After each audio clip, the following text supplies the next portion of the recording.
Hello, everybody. So today, this is kind of a unique video. I have a case I want to talk to you. It's going to be a mini cases video plus a case update.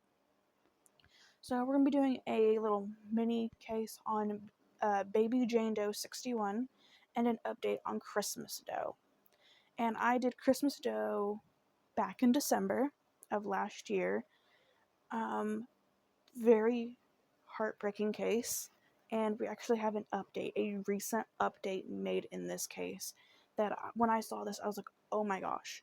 And then the YouTube channel Gabulosis, she put out a video talking about it, and I was just like, I have to talk about it too. Like, I was gonna wait for more updates because I go through periodically and try to see like what videos of mine that I've done that might have updates, and I haven't really had any. But then I saw the one on Christmas Doe, and I was like, I have to talk about it. I don't want to wait for any other updates on any other videos. I'll just combine it with a mini case. So today's video is going to be involving the case of two children. So just fair warning, they are both incredibly harrowing, very sad. So just a trigger warning if children cases are just something that bother you, I would not listen to these. But if you watch Christmas Doe and you've been waiting for an update, I have one for you. So let's go ahead and get into this. We're going to start off with the mini cases one, Baby Jane Doe 61, and then we'll do the update to finish the video off.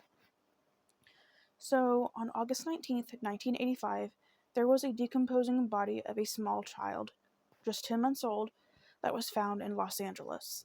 She was located in an alley behind an apartment building in Baldwin Hills, 4206 Santo Thomas to be exact. She was nude, very thin, and an autopsy would reveal that she died of pneumonia brought upon by severe malnutrition. Her death was ruled a homicide.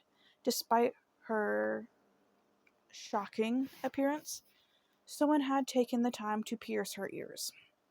So you can't feed your child, you can't take care of your child, but you can mutilate your child's ear, a 10-month-old baby. Okay. When I read that, that just pissed me off. There was no evidence that she'd been sexually assaulted, but she'd been physically abused for a while. She was covered in scars, with multiple healed bones that were once broken. According to police, her 4 teeth were abnormally large for her mouth.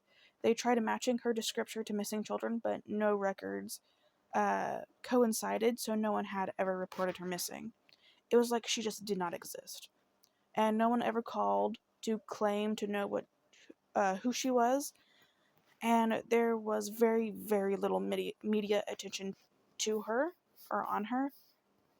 But DNA was taken before her body was cremated, so if they ever try to run that DNA, hopefully they can find like a family tree or something like that. I do have a description of her in case you maybe saw this child at one point. I will have a photo of her on the screen. It's just a rendering of her. But she was 2'2", 140. I'm sorry, I read that wrong. She was not 141. She was only 14 pounds. A 10-month-old baby, you know about how big they should be. She was only 14 pounds. Dark brown or black hair and brown eyes. Decomposition made her face unrecognizable. A forensic artist made a composite photo of what she may have looked like, and that is going to be the photo that you see. And anyone with information is urged to contact LAPD at 1-877-527-3247. Her case number is 85-03-24266. And I will have her photo on the screen right now.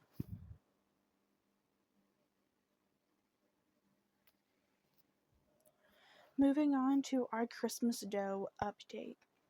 So, a recap. On December 21st, 1988, a truck driver pulled over to relieve himself on the side of Georgia Road 82 near Waycross, Georgia. He stopped near a garbage dump and saw an old TV console nailed shut with plywood. He kicked it open to reveal a black metal suitcase, and he found it suspicious, so he called the police. Inside was a duffel bag filled with cement, and inside of the gym bag was the body of a little girl. She was between 2 to 4 years old, and she seemed well cared for despite how she had been dumped. Detectives searched all possible leads, but it went unsolved until December 2022 when they received a tip from a woman who said she believed she knew who she was, that she knew a 5-year-old child who'd gone missing in the area around that time.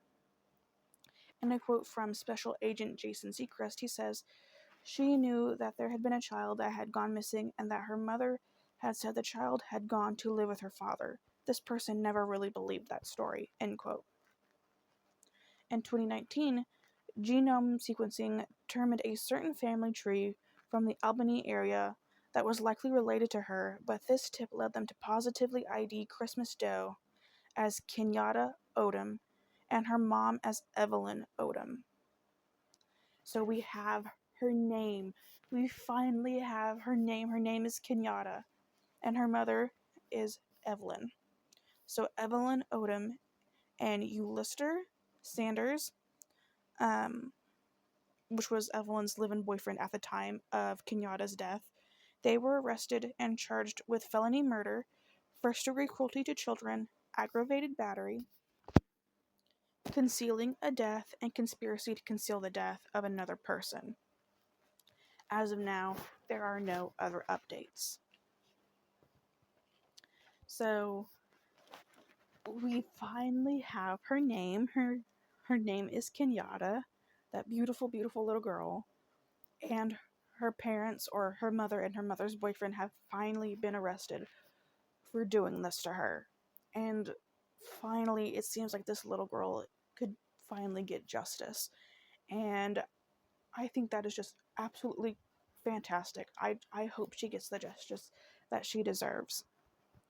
Like I said, we have no other information, like why they did this, or like any trial dates, or anything like that, but I'm gonna keep an eye out on this, just like I am with China's case. I feel like both of those are going to be updating this year. And when I said China's case, the video I did before this was for China Crawford, that had some movement this year. So that's what I meant. So I feel like that case and Kenyatta's case will finally have movement. And I cannot wait to tell you guys what it is. But yes, this child finally has her name. She's finally going to get justice. I'm so happy that I can finally tell you guys this, that the people that did this to her, they are off the streets and they're going to get what's coming to them. But yeah, I wanted to tell you guys about this. Thank you so much for listening. If you were here and you watched that video and you were ever wondering if anything else came from it, I'm just happy that I could bring this to you. But thank you so much for listening to the cases of Baby Jane Doe 61. Hopefully we can get an update on her case. And also thank you so much for listening to the story of Kenyatta Odom. Let me know your thoughts down below, like always, and I will see you guys very soon. Bye, guys.